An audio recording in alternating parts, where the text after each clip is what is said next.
Hello पिलाने आपको मो यूट्यूब चैनल एज ओडिया लाइव जेके क्रिएशन के को पुणी थे स्वागत। देख आज आम देखा शिक्षण अभिवृद्धि कार्यक्रम षष्ठ श्रेणी आम देखा कार्यपद 13 टी कार्यपद 13 आमको देती विषय शरत नई कूले कवि होती राधामोहन गणनायक कवि होती यार किए राधामोहन गणनायक।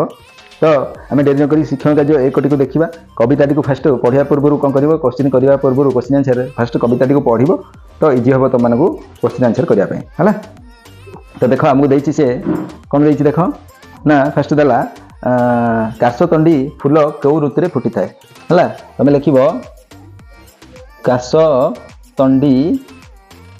काशतंडी फूल शरत ऋतु रे फुटी थाए शरत ऋतु रे फुटी थाए। तापर देछि कोन देख तापर देछि मौन होई किए बसी थाए बोली कवितार कहुई मौन होई किए बसी थाए लिख मौन होई बग है नदी कूल रे है नदी कूल रे बसी थाए बोली कह लिखिपर। तापर देख नेक्स्ट देखिए दूर बालक मैंने कौन देखिले दूर बालक मैंने कौन देखिले दूर बालक मैंने कौन देखिले लिख दूर बालक माने शंखचिल देखिले दूर बालक मैंने कौन देखिले शंखचिल देखिले है। शंखचिल आकाश रे उड़ुथिबार देखिले लिख दो आकाश रे लिख दो ठीक है उड़ुथिबार एति लिख दो एठे है आकाश रे उड़ुथिबार देखिले है एंदी लिख दो।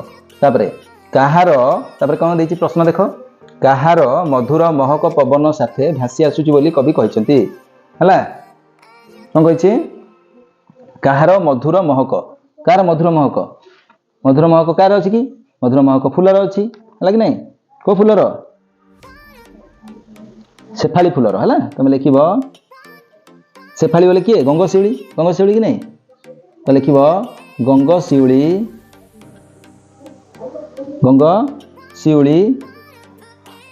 फूलर महक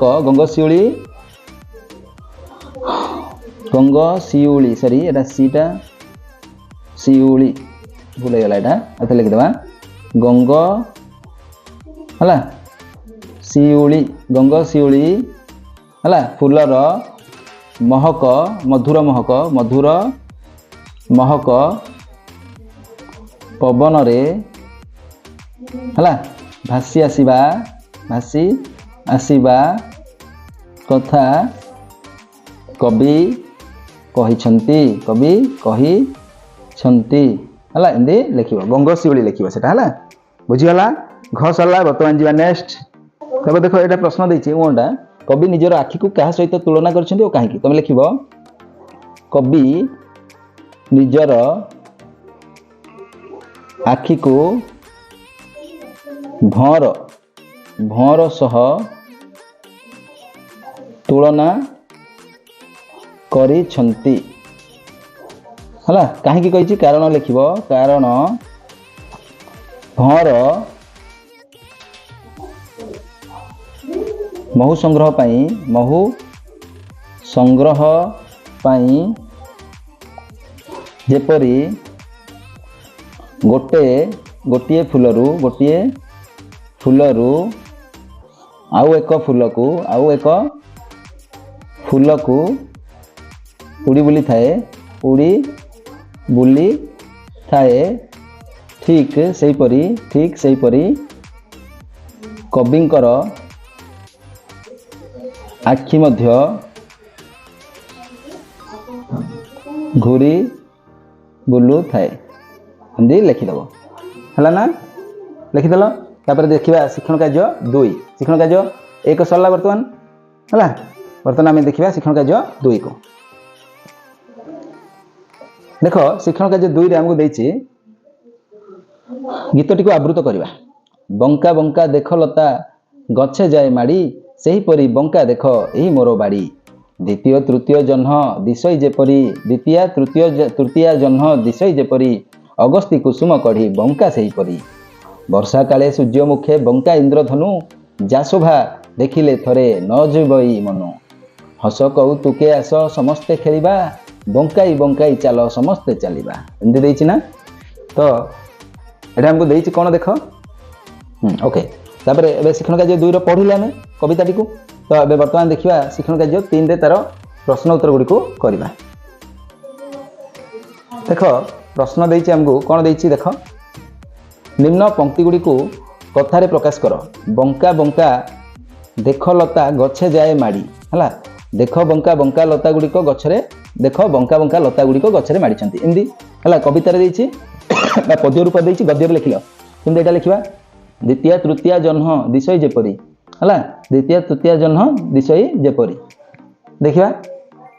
तो लिखिबो हला तृतीय ओ तृतीय रे ने हला जेपरी लिखिदो हला। जेपरी लिखले हबो जेउ परी लिखले भी हबो हला। जेउ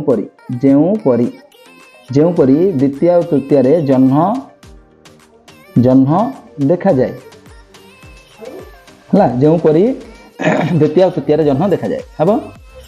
वर्षा काले सूर्य मुखे बंका इंद्रधनु हला। तुम लिखिबो वर्षा दिने हला सूर्य किरण रे सूर्य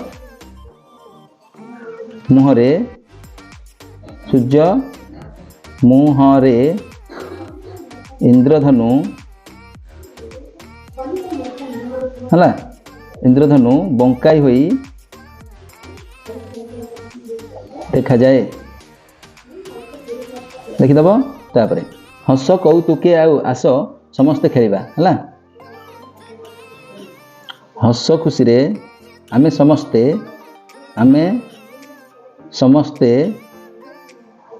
मिसी हस खुशी रे खेलिबा हला। आस हला आस समस्ते मिसी हस खुशी रे खेलिबा। आमे समस्ते मिसी हस खुशी रे खेलिबा आस एमती लिखिबे पारिबो हला। तो ये थिला हमर शिक्षण कार्य 3 वर्तमान सर जाइछि। वर्तमान जिबा आमे शिक्षण कार्य 4 को। चलो वर्तमान आमे शिक्षण कार्य 4 को देखिबा। तबे देखो शिक्षण कार्य 4 देइछि तुमे रविवार खबर कागज ऋतु संबंधी दुईटी कविता छोट कविता संग्रह करी लेख हला। घरे लेखियो कहिछि हला। तो बुझिला कि नहीं। तो ऋतु संबंध रे देइछि जेहेतु ऋतु संबंध रे हमें लिखि देबा।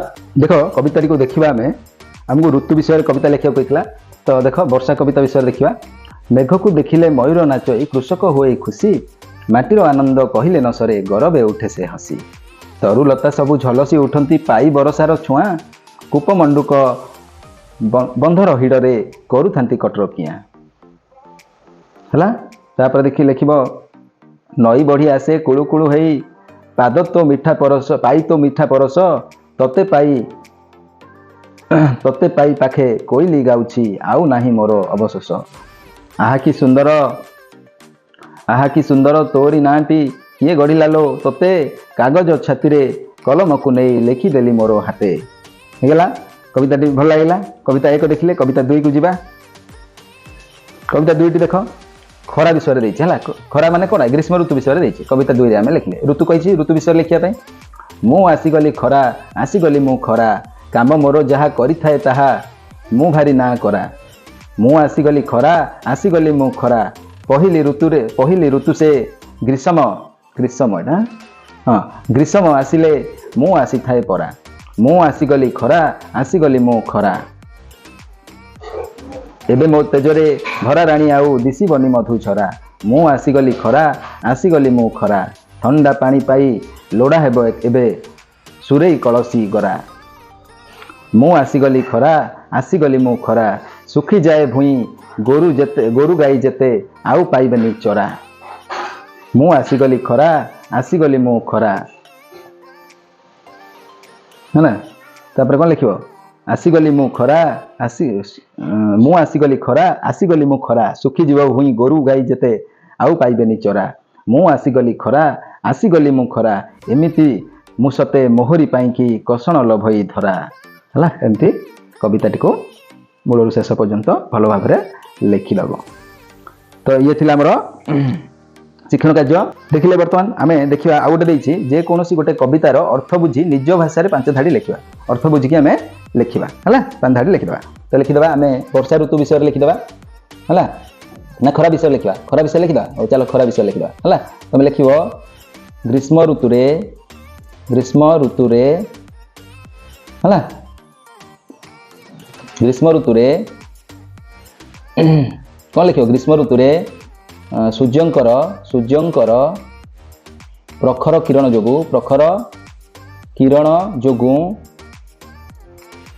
ग्रीष्म ऋतु प्रखर सूर्यंकर प्रखर किरण जोगु है पृथ्वीर सबुजिमा हजि जाए है एक तापर लिख ग्रीष्म ऋतु समस्त जीव पानी पाई डहल विकल होई थांती लिखिपर तापर 3 रे लिख ग्रीष्म ऋतु सूर्यंकर प्रखर उत्ताप फल गाई गोरु माने घास खाइबा को पाती नहीं घास और डाल पत्र खाइबा को पाती नहीं लिखिदेव। तापर लिख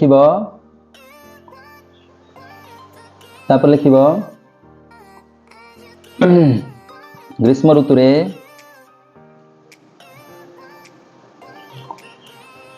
समस्ते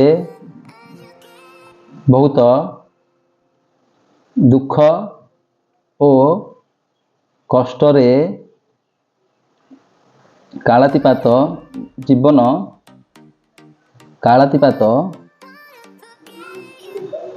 करती तमें 5 धाड़ी लिखिदेव बुझला।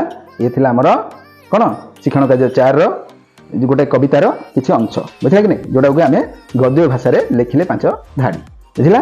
तो एमतीका जब नुआ वीडियो देखा चाहूँ ताहले आम यूट्यूब चैनल को लाइक शेयर और सब्सक्राइब कर घंटी बटन को दबाई जमार बुलेन रोचे। जय जगन्नाथ।